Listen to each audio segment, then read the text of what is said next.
And with that, I think, personally, pull priority should be... You see it right, Katsuma Gaming is finally back, and in this video we are talking about the upcoming banner, aka the Legendary Adventure Festival We Are Detective Comic Club Recruit Part 3, how good the units are, what stuff is coming up ahead, and also what the hell is happening with me and what's going on. I'm Katsuma Gaming, let's get right into this. Before we talk about the banner, just a quick information. Some private stuff happened which sadly took a lot of my time, which meant I couldn't stream much and didn't make a lot of YouTube videos, but stuff should change now.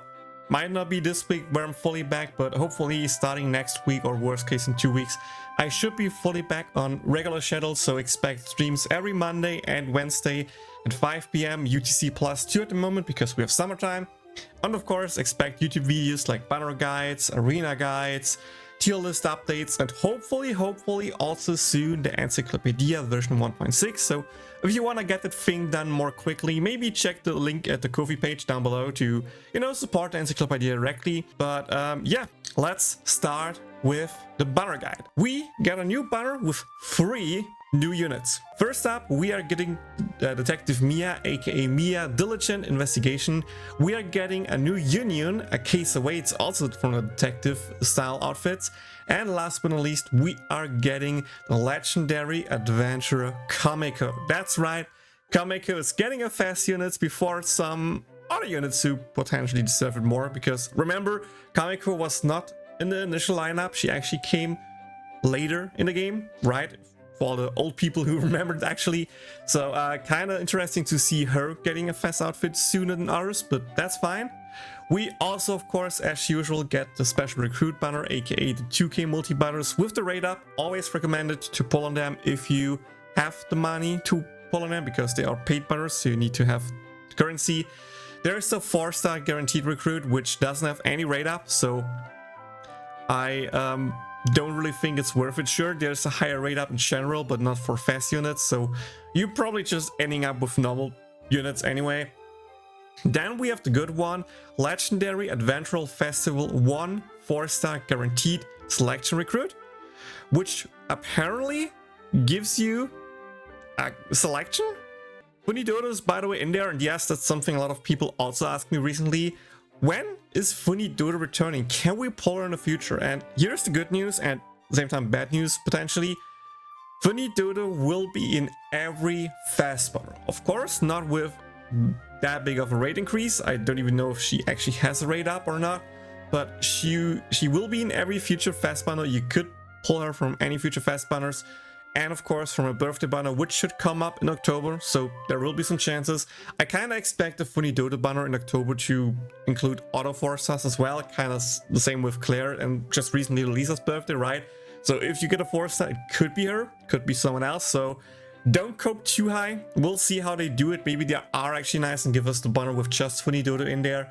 But if you just get lucky, you can pull her from all the fast banners. And this will also be true for the new upcoming unit that will drop in 3 weeks roughly. Again, for more information, click the top right. There is the tier list video where I talk about all the upcoming units for this. Well, this month is already over, but also for next month, so I highly recommend checking it out. The list of special characters that you can get here: Aqua, Darkness, Kazuma, Megumin, Wiz, Chris, Yunyun, Iris, Aura, Cecily, Leah, Erika, Cielo, Dust, Rin, Vanille, Lisa, and Komekko, is pretty much everyone besides... No, I think it's actually everyone. Okay, so from what I'm understanding here, it seems like you can select either one or multiple characters, and one of those selected characters will come. So we had these banners in JP for a while, but I'm not really sure if we had them for global, which are banners where you can select 10 different units. Then you do a multi on them, and the last unit will be guaranteed one of those units. You can get multiple 4-stars, and other 4-stars can be one of the selected, but they are not guaranteed to be one of the selected. But that pretty much means, I think, again, maybe I'm wrong, maybe the banner will be different, but from what I'm gathering here, if you select 10 fast units and you do the pull, you are guaranteed one of those 10 selected units as the last pull. But of course, it will be random between those 10 units, so if you're only missing 1 or 2 fast units, there is a chance, don't get me wrong, but it's not like that high. you can potentially also select other permanent units. So if you miss 10 units in general that you kind of want to get, maybe you can just select those 10 and at least get one new unit guaranteed.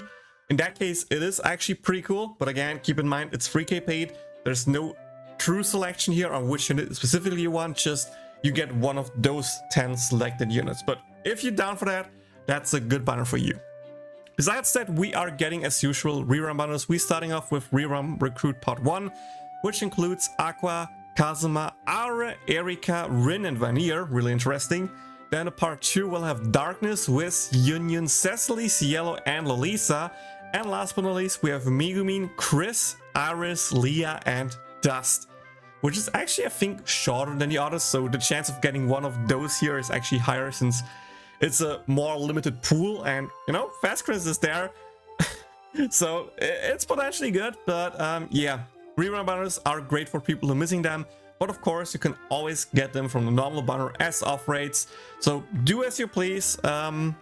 If you just need the new ones, of course just follow the normal banner. If you really want that Fast Chris and you're really liking her, I think your best bets will actually be the Recruit Part 3 banner here, but that's up to you if you want to do that, because of course you will not be able to pull the new fast units out of that banner.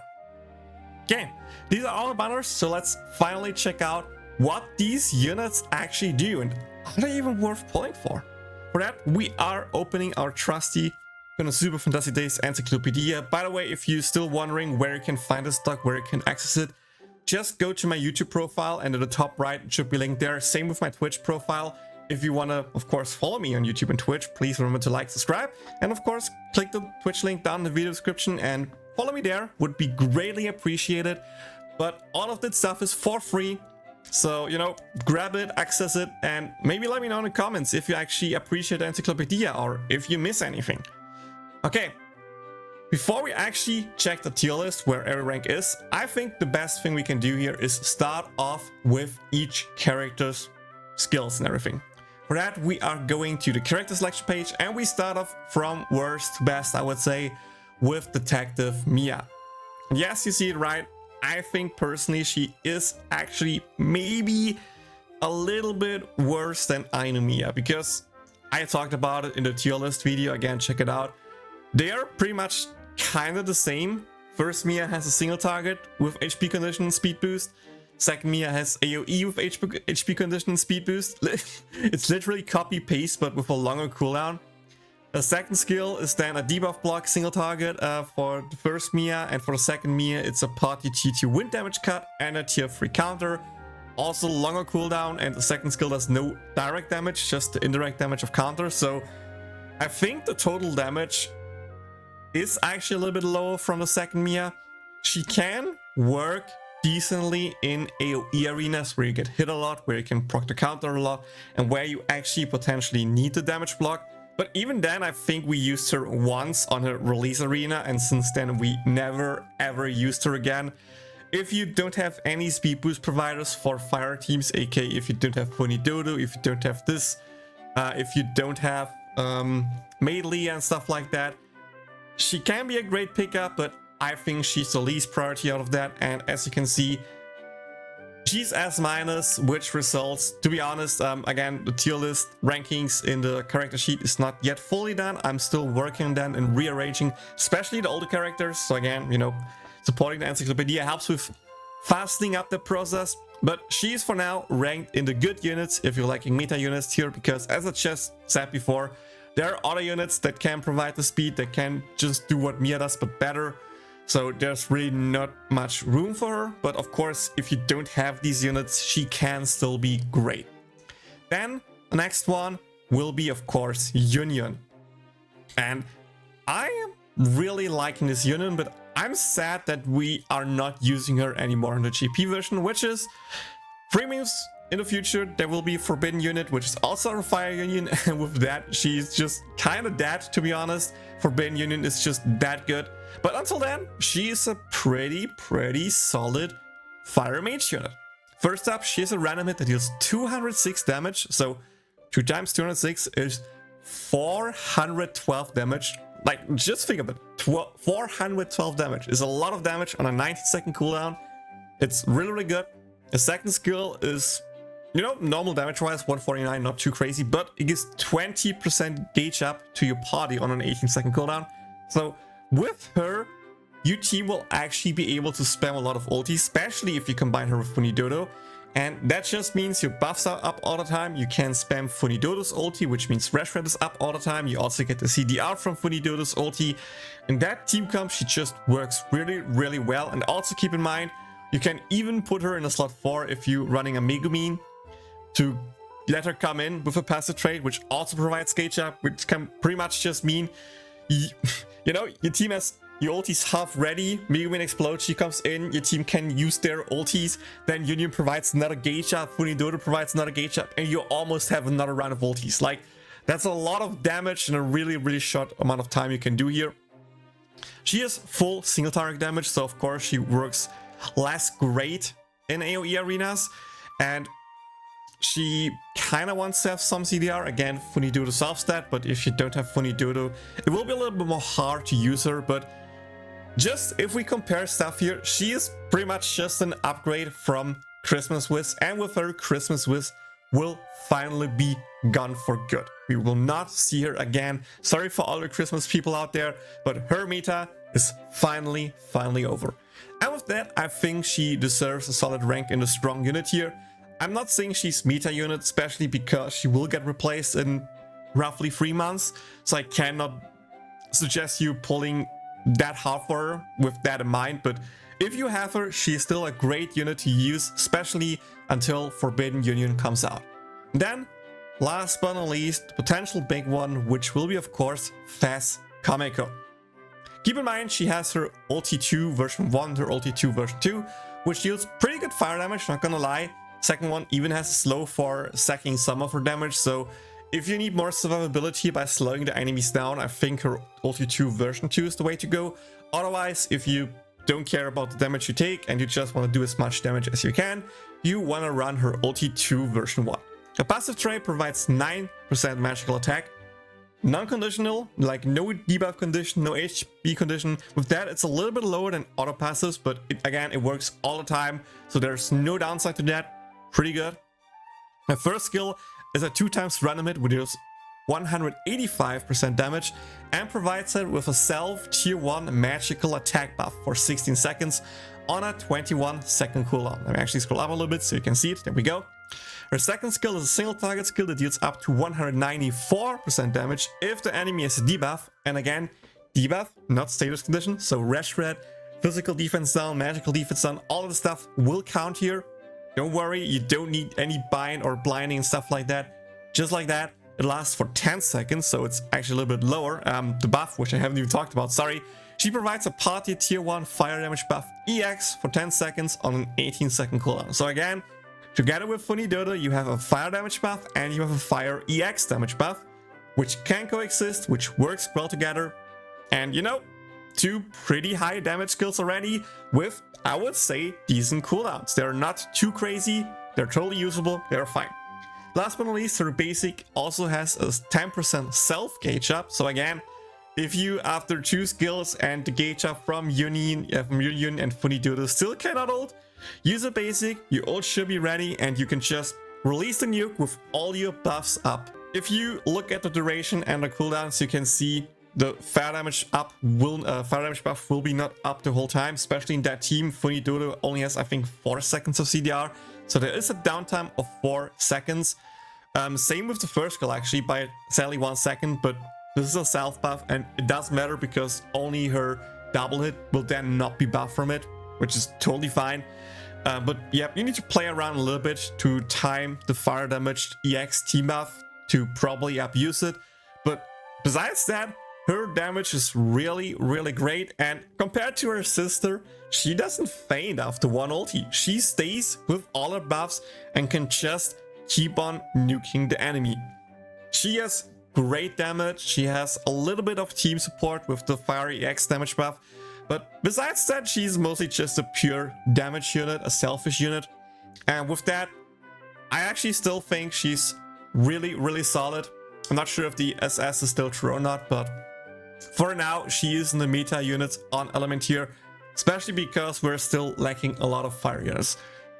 I think the moment Forbidden Yunyun drops, her priority goes down a little bit because you want to have Forbidden Yunyun in the front, especially with Funidodo, and then, you know, another third unit works great with the team, which can be Komekko, which can also be just some other good units that are coming up in the future. So maybe more of a start 4 unit then to come in, use the skills, get a nuke out at the end of the run, something like that. But until then, again, she's great to have, but not the unit you need to 100% get, otherwise your fire meta will be screwed. I think that will be Funidodo, but anyways, she's still a great pickup, and I recommend pulling on this banner, not only for her, but also the chance of getting Funidodo, of course, and getting all the older Fes units if you're missing them. I, for example, still miss Fes Vanir. I save for this banner because I also want the Yunyun. So I'm really hoping that while trying to get the Yunyun, I can maybe snag the Komekko, I can maybe snag Fes Vanir. Would really love that. So yeah, now we get to the point, should you summon this banner? I think I just answered it. Yes, if you can. Keep in mind, if we check really quick at the timeline, which is also, by the way, linked in the Encyclopedia, to the global side, let's scroll down a little bit, which takes a little bit of time loading because there's so much stuff here. But yeah, we can see right after her, we are getting Forbidden Chris, which is probably also a great pickup for other people. And right after that, we should be getting Zesta and Bikini Leah. And again, I talked about it in my tier list video. Those are two really good units. And with that, I think, personally, pull priority should be Zesta plus Leah, Forbidden Chris, Fes Komekko. Which sadly is the exact reverse order of how the banner happens. So if you have enough quartz and you feel confident, feel free to pull a little bit on the Komekko banner and see if you can snag her. If not, save for the Forbidden Chris banner and try to secure her. And if you want to really play it safe, just wait for Zesta and Leah.